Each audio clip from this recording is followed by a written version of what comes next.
Hola, hoy les voy a contar una historia de salvajes legendarias. Si no escuchas esta historia directamente de un informante, nadie la creerá. Pero una vez escuchadas, por la noche nadie se atrevería a pasar solo por el viejo callejón. Hay una leyenda que lleva años susurrándose entre los callejones estrechos del barrio del Raval. Nadie sabe con certeza quién la vio primero, pero todos coinciden en el nombre que le dieron: la Sombra de Barcelona. Dicen que es una figura enorme, más alta que cualquier hombre, con un sombrero negro de ala ancha que oculta completamente su rostro. Nadie ha visto su cara, nadie ha regresado para describir sus ojos. Los que lo han cruzado simplemente desaparecen. Una vez, un anciano del barrio juró haber sentido su presencia detrás suyo al doblar por el carrer de Enrobador. Cuando se giró, no había nadie, pero desde entonces no volvió a dormir bien. 3 noches después, murió de un infarto. Algunos dicen que no fue el miedo, sino la mirada que jamás llegó a ver. Otros aseguran que la sombra no camina como nosotros, que se desliza como si flotara entre la niebla nocturna, dejando un frío intenso a su paso. Incluso los gatos callejeros se esconden cuando los sienten cerca. Lo más inquietante es su mirada, no porque alguien la haya visto, sino porque todos los que han sobrevivido unas pocas horas después han dicho lo mismo: me ha visto. A partir de ese momento, empieza la cuenta atrás. Danny era un camarero joven, conocido por todos los noctámbulos que frecuentaban los bares alrededor de la Plaza Real. Siempre salía tarde, pero esa noche en particular, el reloj ya pasaba de las 2 de la madrugada. Como de costumbre, decidió acortar camino por el carrer dels Mirallers, un callejón estrecho que ya nadie utilizaba desde que la antigua zapatería cerró sus puertas hace años. El local llevaba décadas abandonado, y una especie de espejo roto colgaba aún de la entrada como un último suspiro del pasado. Al pasar junto a aquel espejo colgante, Danny sintió un escalofrío agudo atravesarle el cuello, como si una aguja helada lo hubiera tocado. Fue tan repentino que por un momento pensó que alguien lo había empujado. Giró la cabeza y entonces lo vio: una figura negra, imponente, tan alta que debía inclinarse para no chocar con el arco del callejón. No caminaba, no hablaba, pero se acercaba. Cada segundo parecía más cerca.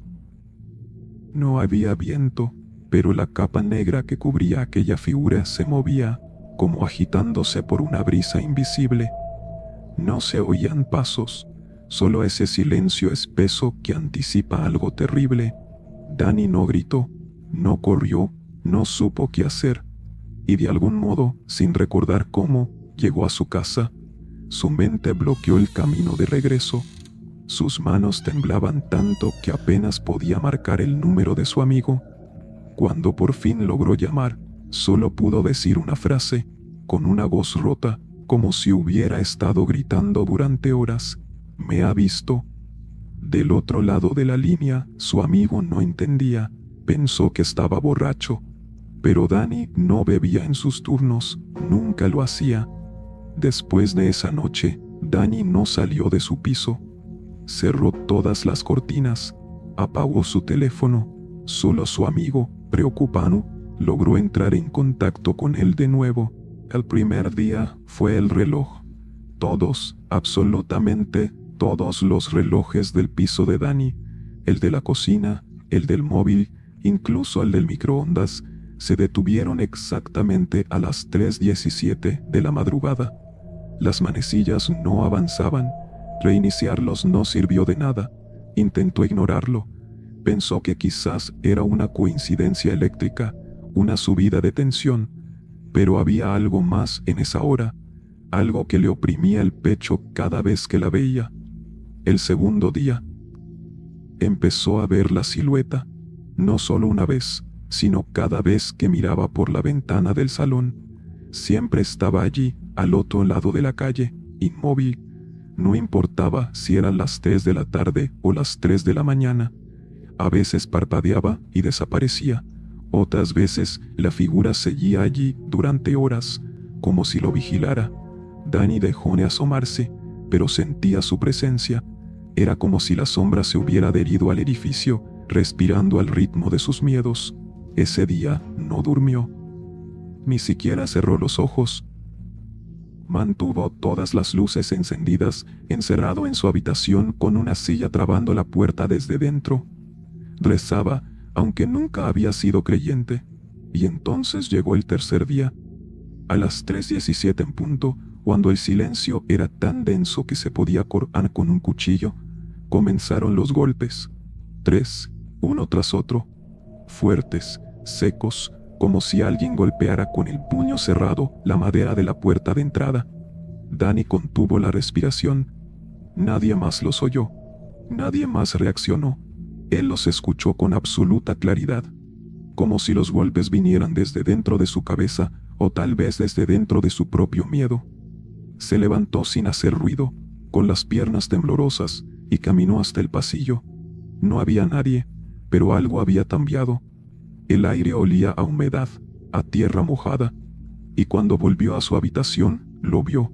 Sobre el suelo de parqué había huellas, claras, de barro oscuro.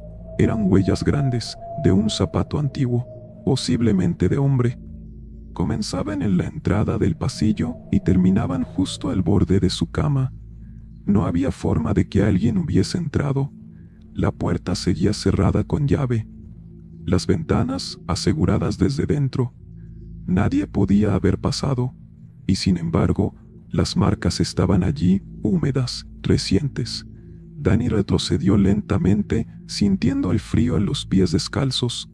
No se atrevió a tocar nada. Solo miraba el suelo, tratando de no parpadear. Esa noche, no volvió a dormir. Se sentó en una esquina de la habitación, con la espalda contra la pared, mirando fijamente hacia la cama. El reloj marcaba las 3:17 y se había detenido otra vez. Desde entonces, Dani dejó de hablar. Solo repetía una frase, en voz baja como un susurro que apenas escuchaba. Él ya está dentro. La noche siguiente fue la última vez que alguien supo algo de Dani. No hubo gritos ni ruidos extraños. Simplemente dejó de responder. Su amigo, preocupado, fue al piso a la mañana siguiente y encontró la puerta cerrada por dentro. Tuvo que forzarla para entrar.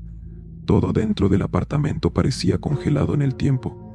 Las luces seguían encendidas, como si Dani hubiese temido a la oscuridad hasta el último segundo. La televisión tarpadeaba con la imagen estática de un canal sin señal, y un vaso de agua en la mesa del salón aún tenía marcas de dedos.